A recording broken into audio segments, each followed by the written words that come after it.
Discerning Hearts presents How to Pray, a Practical Guide to the Spiritual Life by David Torkington. Chapter 10, Mystical Union, Unio. I do not even begin to think of unity when the Trinity bathes me in its splendor.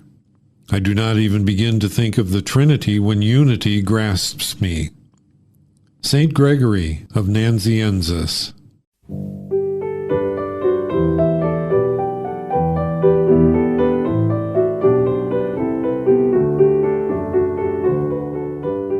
The Mass is the place where we exercise our priesthood by offering all we've tried to do for God since we last took part in the sacred mysteries. God always returns our generosity with love without measure. It is His otherworldly love that draws us ever more deeply into the life of Christ as He is now, risen and glorified.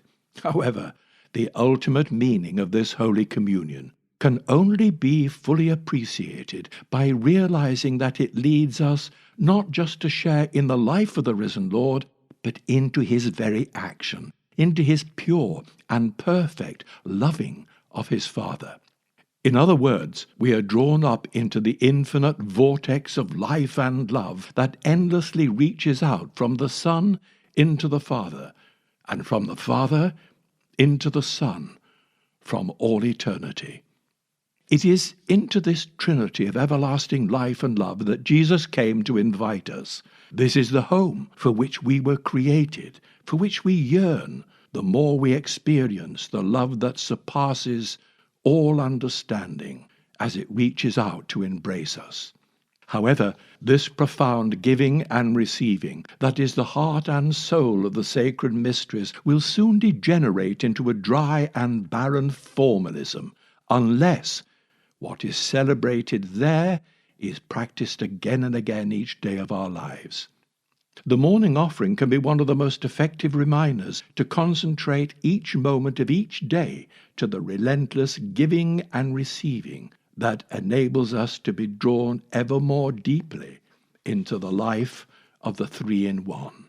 However, when we have offered up the forthcoming day, we need to pause for a few moments further to pray for the profound union that only God can give to those who are open to receive Him. That is why in the memory jog for prayer that I've suggested, the fifth letter of the word parousia, U, stands for the Latin word unio, as a reminder of the profound union into which our prayer will lead us.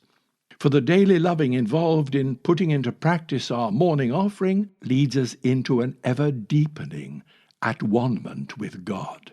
Father, we pray that we may come to know and experience the holy spiritual love that endlessly revolves between you and your Son, so that we may be at one with you, at one with ourselves and with those you wish to love through us.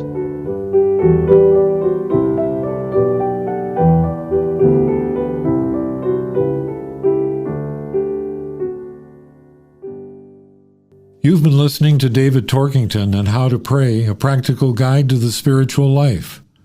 For more episodes in this series, visit discerninghearts.com, or you can find it in our free Discerning Hearts app or on many other streaming platforms.